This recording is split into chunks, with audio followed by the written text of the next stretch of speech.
রাজধানীর মোহাম্মদপুরে একটি বাসার নিচতলায় ব্যবসা প্রতিষ্ঠানে ঢুকে মুখোশ পরা দুই যুবক গুলি ছুড়ে পালিয়ে গেছেন। পুলিশ বলছে বাড়িটি আবাসন ব্যবসায়ী মনির আহমেদ নামে এক ব্যক্তির। বাড়িটির নিচতলায় ব্যক্তিগত অফিসের সামনে গিয়ে দুর্বৃত্তরা মোবাইল ফোনে ভিডিও ধারণ করে গুলি ছুড়ে পালিয়ে যান। সোমবার 24শে মার্চ রাত 7:30টার দিকে মোহাম্মদপুর শেরশাহ সুরি রোডের একটি ভবনের নিচতলায় এই ঘটনা ঘটে।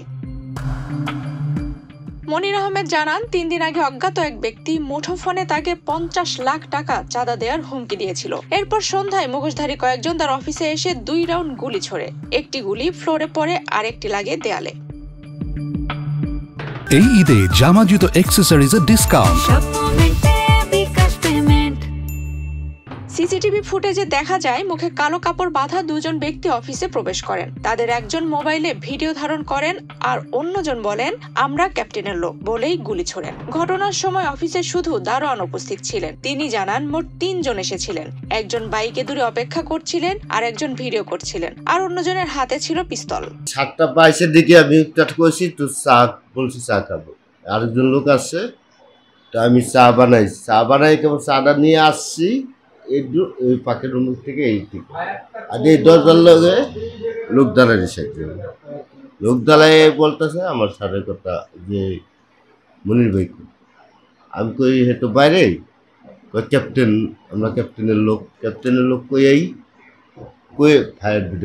ফায়ার করছে, একটা ফায়ার করেই তুই ক্যাপ্টেন লোক কইতে কি করছে আমার তো সময় করে আর সেন্স আছে আমি বলতে পারবো না।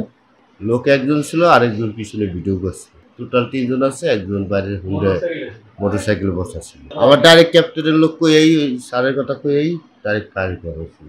25শে মার্চ দুপুরে মোহাম্মদপুর থানার তদন্ত পরিদর্শক মোহাম্মদ হাফিজুর রহমান জানিয়েছেন, এই ঘটনায় থানায় কোনো অভিযোগ পাওয়া যায়নি, তবে একটি জিডি হয়েছে।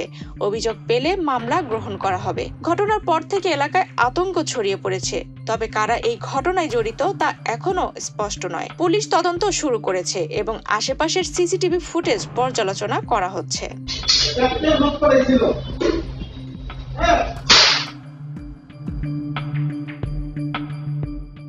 আফসানা রিপা, বাংলাদেশ প্রতিদিন।